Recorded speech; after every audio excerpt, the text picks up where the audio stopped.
নমস্কার বন্ধুরা, আজকে বক্সিরহাট কলেজে কী করে আপনারা ইউজি কোর্সে ভর্তি হবেন, অর্থাৎ কী করে ইউজি কোর্সের ফর্ম ফিল আপটি করবেন, অ্যাপ্লিকেশনটি করবেন। অলরেডি সবাই হয়তো জানেন 1 তারিখ থেকে 15 তারিখ অবধি ফর্ম ফিল আপটি চলবে। আন্ডার গ্র্যাজুয়েশন কোর্স 2023 সালে যারা উচ্চ মাধ্যমিক পাস করেছেন তাদের form fill up already start হয়ে গেছে। আন্ডার গ্র্যাজুয়েশন কোর্সে ভর্তি হওয়ার জন্য, অর্থাৎ বিএ বিএসসি বিকমে ভর্তি হওয়ার জন্য আপনারা আমি এই ভিডিওটির মাধ্যমে দেখতে পারবেন কী করে আপনারা ফর্ম ফিল আপটি করবেন বক্সিরহাট মহাবিদ্যালয়ের। আপনারা চাইলে নিজের মোবাইল দিয়ে করতে পারেন বা নিজের ল্যাপটপ পিসি দিয়ে করতে পারেন। ফ্রি অফ কস্ট অ্যাপ্লিকেশন, কোনো আপনাদের খরচা হবে না। ফর্ম ফিল আপ নিজেরা করলে কোনো খরচা লাগবে না, ক্যাফেতে গিয়ে করলে শুধু আপনাদের টাকা দিতে হবে।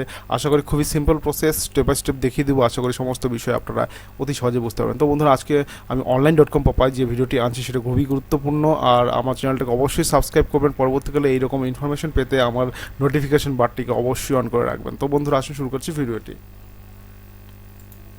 দেখুন, বক্সিরহাট কলেজের অফিসিয়াল ওয়েবসাইটে আমি এখানে আপনাদের ব্রাউজ করে নিয়ে রেখেছি। এখানে দেখুন অফিসিয়াল ওয়েবসাইটটা কি, বক্সিরহাট মহাবিদ্যালয় .org, বক্সিরহাট মহাবিদ্যালয় .org। এটাতে আপনারা মোবাইল ফোনে ব্রাউজ করে নেন। ব্রাউজ করার পরে দেখুন এখানে এইরকম একটা হোম পেজ খুঁজে পাচ্ছেন। এখানে হোম পেজের মধ্যে প্রথমেই একদম অনলাইন অ্যাডমিশন অপশনটি আছে, সেখানে আপনারা ক্লিক করে নেবেন। ক্লিক করার পরে সরাসরি আপনার এই পেজে চলে আসছেন।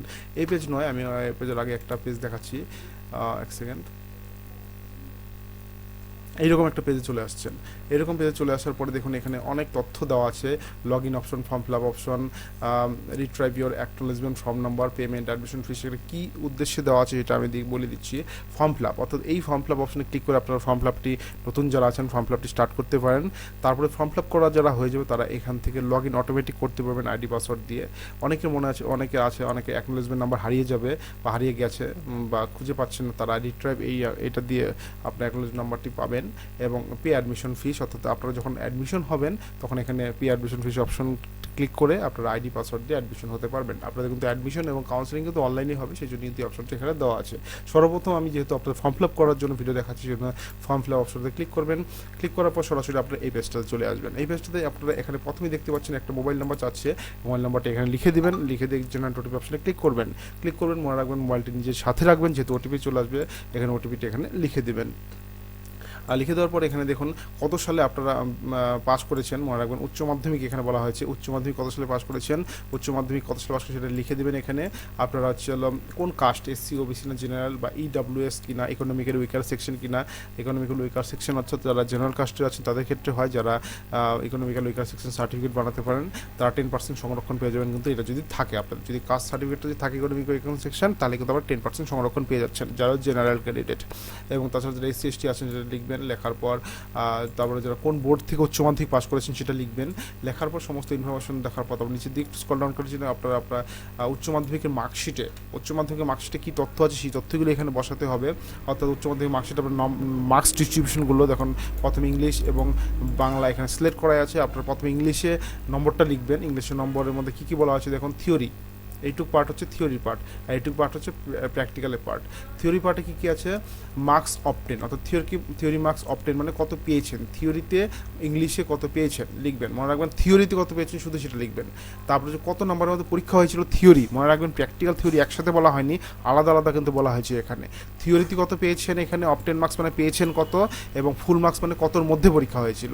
থিওরিতে কত পেয়েছেন, থিওরিতে ফুল মার্কস কতর মধ্যে ছিল, এবং থিওরিটা পাস কতর মধ্যে ছিল। অর্থাৎ এখানে বলা আছে ইংলিশ কত পাস মার্ক ছিল।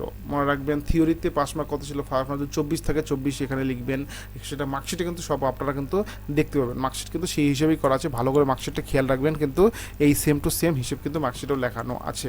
অর্থাৎ থিওরিতে কত মার্কস পেয়েছেন এবং ফুল মার্কস কতর মধ্যে ছিল থিওরি, এবং থিওরি পাস মার্ক কত ছিল সেটা আপনারা লিখবেন ইংলিশে। এইভাবে প্র্যাকটিক্যালে সেমভাবে প্র্যাকটিক্যালের মার্কস অবটেন কত পেয়েছেন, কতর মধ্যে প্র্যাকটিক্যাল ছিল সেটি, এবং প্র্যাকটিক্যাল কত পেলে পাস সেটা লিখবেন। লেখার পর অটোমেটিক এখানে দেখবেন একটা ক্যালকুলেশন চলে আসছে, এটা আপনারা লিখতে হবে না, এটা অটোমেটিক চলে আসছে কত পেয়েছেন। এইভাবে আপনারা বাংলা, ইংলিশ, বাংলা, ইতিহাস যা আছে আপনার সাবজেক্ট সব অবস্থায় আপনারা লিখে দিবেন। এখানে যত সাবজেক্ট আছে লিখে দিয়ে এখানে লিখবেন, অটোমেটিকলি এখানে ক্যালকুলেশন হয়ে যাবে। অনেক আছে 5টা সাবজেক্ট আছে, 5টা সাবজেক্টের মধ্যে মনে রাখবেন 5টা সাবজেক্ট আছে। 5টা সাবজেক্টের মধ্যে হলো অনেকের আছে 6 নম্বর সাবজেক্টে নেই, তারা একটা ব্ল্যাঙ্ক রেখে দেবেন, কোনো অসুবিধা নাই। সেটা কিন্তু ওইভাবে কিন্তু আপনারা সাবমিট করতে পারবেন। তারপরে দেখুন নিচে স্ক্রল ডাউন করে নিচের দিকে চলে আসবেন, ইউনিভার্সিটি রেজিস্ট্রেশন নাম্বার ইফএমই রেজিস্টার্ড। অর্থাৎ আপনারা তো ইউনিভার্সিটির কোনো স্টুডেন্ট নন, আপনারা যদি স্কুলের স্টুডেন্ট ইউনিভার্সিটি ভর্তি হবেন সেই জন্য এই পেজটা ফাঁকা রাখবেন। কোনো কিছু লিখতে হবে না। ঠিক আছে বন্ধুরা, এই অপশনটা university registration, year of registration এবং রেজিস্ট্রেশন নাম্বার ফাঁকা রাখবেন, কোনো কিছু লিখতে হবে না। ঠিক আছে, আর এটা নম্বরটা অটোমেটিক ক্যালকুলেশন হয়ে এখানে থাকবে, এই নম্বরটি, সে বিষয়ে আপনাদের কোনো চিন্তা করার দরকার নেই। তারপর দেখুন এই মার্কসের উপর বেস করে আপনাদের এই সাবজেক্টগুলো লিখতে হবে। ধরুন আপনারা হচ্ছে 4 বছর কোর্সে বিএ কোর্সে ভর্তি হচ্ছেন, বক্সিরহাট কলেজে শুধু বিএ আর্টসের সাবজেক্টই আছে, সায়েন্সের সাবজেক্ট নেই, এবং মেজর সাবজেক্ট আছে কোনটা নেবেন সেটা এখানে সিলেক্ট করে দেবেন। সিলেক্ট করার পর মেজর 1-এর ক্ষেত্রে নট অ্যাপ্লিকেবল, মেজর 2 এর ক্ষেত্রে নট অ্যাপ্লিকেবল, এইচএসসি অর্থাৎ কম্পালসারি বাংলা ইংলিশ নেবেন সেটা সিলেক্ট করবেন, বিএসসি ইভিএস অর্থাৎ ইভিএস নেবেন সিলেক্ট করবেন। সিলেক্ট করে এখানে অ্যাড অপশনে ক্লিক করে দেবেন। অ্যাড অপশনে এইভাবে আপনারা যতগুলো অনার্স নিয়ে 3টে অনার্সের মেজর সাবজেক্টের জন্য অ্যাপ্লাই করতে পারবেন, আপনারা ম্যাক্সিমাম 3টে কিন্তু অ্যাড করে নেবেন। অ্যাড অপশনে অ্যাড করে নেবেন, এখানে অ্যাড দেখতে পাবেন, করে এখানে নেক্সট অপশনে ক্লিক করে দেবেন। ক্লিক করার পর আপনারা নেক্সট পেজে চলে যাবেন। আমি একটু ওয়েট করবেন, আমি ফিল আপ করে আপনাদের নেক্সট পেজটি দেখিয়ে দিচ্ছি। তো নেক্সট পেজে আসার পর দেখুন এমন একটা অপশন চলে আসছে, এখানে আপনারা অ্যাপ্লিকেন্ট নেম লিখে দেবেন, আপনার নাম লিখবেন, আপনার ডেট অফ বার্থ নির্ভুলভাবে লিখবেন, এখানে ডে, এখানে মান্থ, এখানে ইয়ারটি লিখবেন, জেন্ডার মেল না ফিমেল সেটা লিখবেন, এখানে হচ্ছে ব্লাড গ্রুপ কী আছে সেটা লিখে নেবেন। যদি আপনার ব্লাড গ্রুপ জানা না থাকলে আনডিফাইন্ড অপশনে ক্লিক করে নেবেন, এই অপশনতে থাকবে। ম্যারেজ আনম্যারিড নাকি ম্যারিড সেটা লিখে দেবেন। এখানে আপনারা হচ্ছে মাদার টাং বাংলা ইংলিশ নাকি সেটা লিখবেন, আপনার মাতৃভাষা, এবং আপনার হিন্দু মুসলিম না খ্রিস্টান সেটা লিখবেন। এখন ন্যাশনালিটি ইন্ডিয়ান অবশ্যই লিখবেন।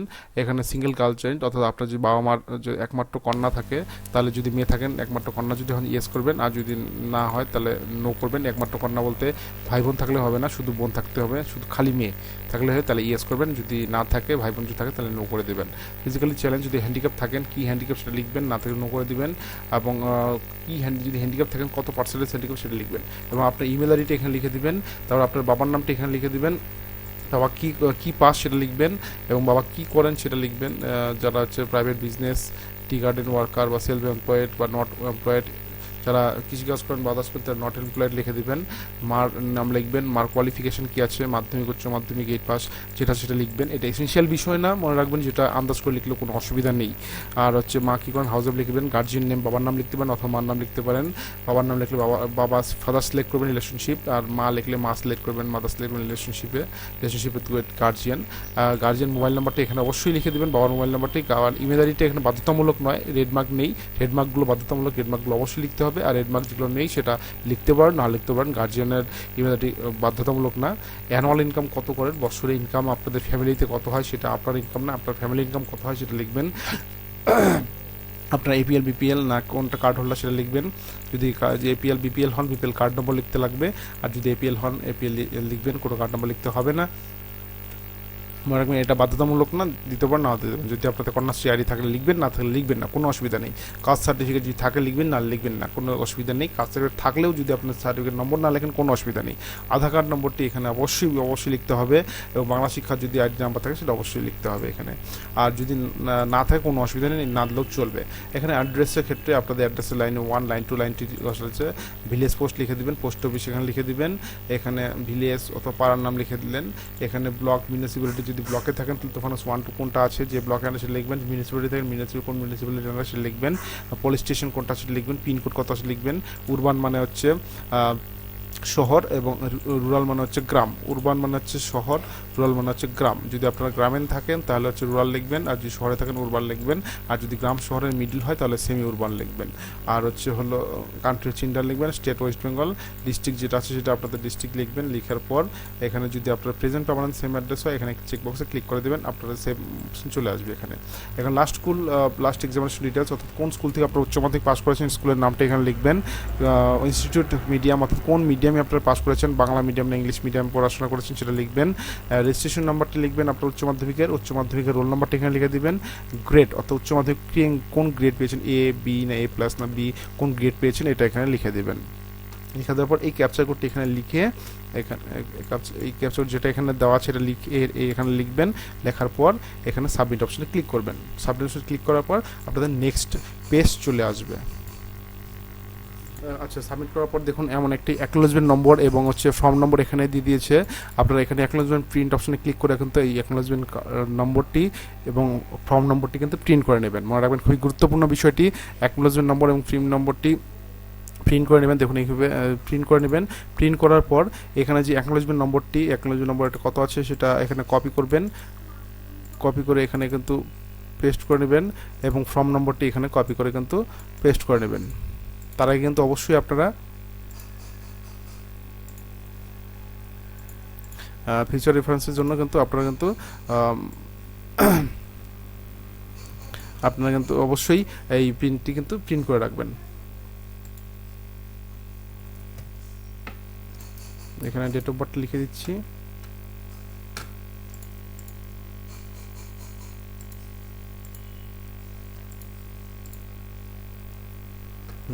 এখানে দেখুন ডেট অফ বার্থ লেখার পর এখানে দেখুন এখানে আপনারা কিন্তু ডকুমেন্টসগুলো আপলোড করতে লাগবে। এখানে দেখুন কী কী ডকুমেন্টসগুলো লাগবে। এখানে লগ ইন করার পর দেখুন আপনার এক কপি ছবি লাগবে, আপনার একটা সিগনেচার লাগবে। আচ্ছা গেল ছবি, সিগনেচারটা জেপিজে ফাইলে লাগবে। এখানে চুজ ফাইল করে জেপিজে ফাইলে ছবিটা সিলেক্ট করে আপলোড অপশনে ক্লিক করবেন, আর হচ্ছে সিগনেচারটা চুজ ফাইল করে আপলোড অপশনে ক্লিক করবেন। এখানে কিন্তু ছবিটা আপনারা দেখতে পারবেন। এইচএসএ মার্কশিট পিডিএফ ফাইল লাগবে, সেকেন্ডারি অ্যাডমিট অর্থাৎ এসই সেকেন্ডারি অ্যাডমিট অর্থাৎ মাধ্যমিক admit card. AC admit card বলতে সেকেন্ডারি অ্যাডমিট কার্ড মানে মাধ্যমিক অ্যাডমিট কার্ডটি কিন্তু পিডিএফ ফাইল লাগবে। কাস্ট সার্টিফিকেট যাদের আছে পিডিএফ ফাইল লাগবে, যাদের নেই তা লাগবে না। পিডব্লিউ অর্থাৎ হ্যান্ডিক্যাপ যাদের আছে তাদের পিডিএফ ফাইল লাগবে, যাদের নেই তা লাগবে না। বিপিএল কার্ড যাদের আছে সার্টিফিকেট লাগবে, পিডিএফ লাগবে না। ইডব্লিউএস যাদের আছে পিডিএফ লাগবে, যাদের নেই তাদের লাগবে না। এই আন্ডার গ্রাজুয়েশন রেজিস্ট্রেশন সার্টিফিকেট যাদের আছে লাগবে না, যাদের আছে লাগবে না। অর্থাৎ গেল মাইগ্রেশন সার্টিফিকেট যাদের ইউজ করবে, অর্থাৎ আদার স্টেট থেকে যারা আসবে তারা ইউজ করবে, নাহলে করবে না। ঠিক আছে বন্ধুরা, যেটা এসেনশিয়াল বিষয় যেটা আপনাদের দরকার সেটা আপনারা আপলোড করে দিবেন। মনে রাখবেন যারা caste certificate SC OBC general ওখানে সিলেক্ট করবেন বা ইডব্লিউ সিলেক্ট করবেন, তারা অবশ্যই কাস্টের জায়গাতে কাস্ট সার্টিফিকেট লাগবে। আর যদি আপনারা কাস্ট সার্টিফিকেট ওখানে জেনারেল দিয়ে থাকেন তাহলে কাস্ট সার্টিফিকেটটা আপলোড করতে হবে না। সে বিষয়ে কিন্তু খেয়াল রাখবেন। মনে রাখবেন প্রতিটা জিনিসই কিন্তু গুরুত্বপূর্ণ, মনোযোগ সহকারে আপলোড করবেন, কোনো জিনিস ভুল না হয়। এবং ছবি, সিগনেচার, জেপিজে বাকিগুলো পিডিএফ ফাইলে কিন্তু আপলোড করে এখানে আপলোড অপশনে ক্লিক করে দেবেন। সমস্ত কিছু 200 কেবির মধ্যে 200 কেবি নয়, দেখুন এখানে ছবি আর সিগনেচার 50 কেবির মধ্যেই করলেই হবে। আদার যে পিডিএফগুলো সেটা 150 কেবির মধ্যে করবেন। মনে রাখবেন বাকি পিডিএফগুলি 150 কেবির মধ্যে কিন্তু করবেন, ছোটো ছোটো করে করবেন। এবং ছবি এবং সিগনেচারটি কিন্তু 50 কেবির মধ্যে করে কিন্তু আপলোড করে দেবেন।